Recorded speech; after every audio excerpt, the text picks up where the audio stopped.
దక్షిణాదిన జననాల కన్నా మరణాల సంఖ్య పెరిగిపోతోందా? ప్రమాద ఘంటికలు మోగుతున్నాయా? ఎందుకు ఈ పరిస్థితి? జనాభా వృద్ధి రేటు తగ్గుతోందని నేతలు ఆందోళన చెందుతున్నారు, కానీ పుట్టుకల కన్నా చావులే ఎక్కువ ఉన్నాయా? Watch this report.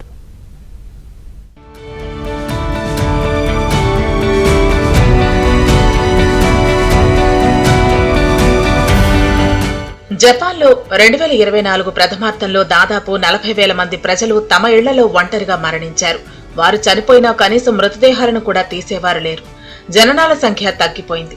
ఇళ్లలో వృద్ధులు ఒంటరిగా ఉండిపోతున్నారు. కనీసం పలకరించేవారు లేరు. మరణించిన నెల తర్వాత కూడా చాలా మందిని గుర్తించడం లేదు. అయితే ఇలాంటి పరిస్థితే భారతదేశంలో ముఖ్యంగా దక్షిణాదిన వచ్చే ఛాన్స్ ఉంది.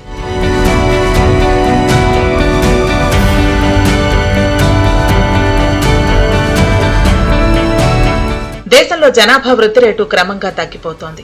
వృద్ధుల సంఖ్య పెరిగిపోతోంది. కేంద్ర గణాంకాల శాఖే ఈ విషయాన్ని స్పష్టం చేసింది.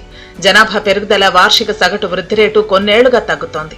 1971లో గరిష్టంగా 2.2% నమోదైన ఈ సగటు 2036 నాటికల్లా 0.58% పడిపోనుందని పేర్కొంది. దీనివల్ల దేశంలో వయోవృద్ధులు అంటే 60 ఏళ్లు పైబడిన వారి సంఖ్య బాగా పెరగనుంది.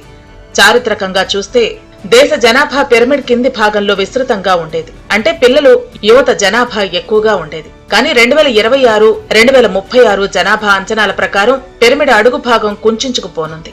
యువ జనాభా తగ్గుముఖం పట్టి వయోధికులపై సామాజిక, ఆర్థిక బాధ్యతలు పెరగనున్నాయి.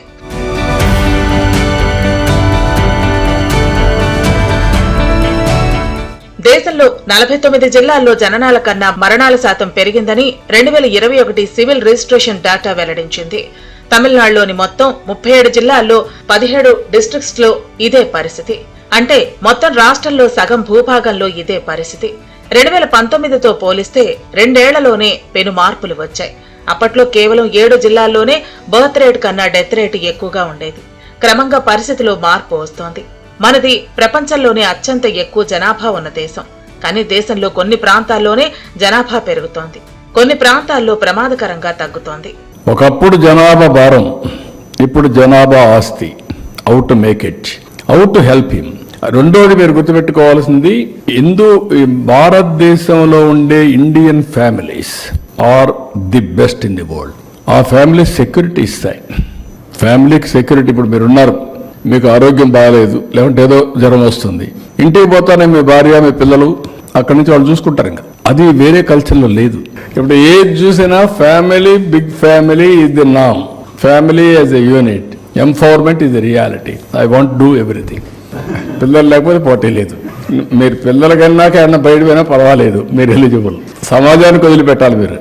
కర్ణాటకలోని 7, కేరళలోని 6, గుజరాత్లోని 5, మహారాష్ట్ర, జమ్మూ కాశ్మీర్, పుదుచ్చేరి, గోవాలోని 2 జిల్లాల్లో మరణాల సంఖ్య జననాలను దాటిపోయింది. తెలంగాణ, ఒడిశా, మణిపూర్, ఏపీ, హిమాచల్ ప్రదేశ్, సిక్కిం రాష్ట్రాల్లో ఒక్కో జిల్లాలో మరణాల సంఖ్య జననాల కన్నా పెరిగింది.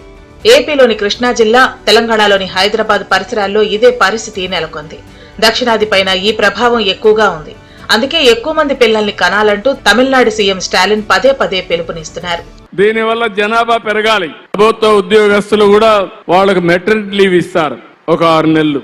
దానివల్ల 2 బిడ్డలకే ఇస్తున్నారు, 3వ బిడ్డ పుడితే ఇవ్వరు అని. వాళ్ళు 5-6 మంది పుట్టినా మెటర్నిటీ లీవ్ ఇస్తా, 6 నెలలు లీవ్ ఇస్తా, ఇంకా అదనంగా బెనిఫిట్స్ ఇస్తాం వాళ్ళకు கூட. கொஞ்சம் பொறுமையாக இருக்கின்ற சொல்லிக் கொண்டிருந்தோம். இப்போ சொல்ல வேண்டிய அவசியம் வரல, சொல்லக்கூடாது. இப்போ ஏன்னா மக்கள் தொகை அடிப்படையில் இடஒதுக்கீடு அந்த நாடாளுமன்ற எண்ணிக்கை வரும் என்று சொல்லுகிற நேரத்தில் நமக்கு எண்ணிக்கை மக்கள் தொகை அதிகம் இருந்தால்தான் எம்பிக்கள் அதிகம் வரும் என்ற நிலை இன்றைக்கு உருவாகி இருக்கு. ஆனால் நாம் குடும்ப கட்டுப்பாட்டில் கவனம் செலுத்தி அதில் வெற்றி கண்டோம். அதனால் இந்த நிலை நமக்கு ஏற்பட்டிருக்கிறது. ஆனால் இப்போ யாரும் உங்களுக்கு குழந்தைகள் நீங்க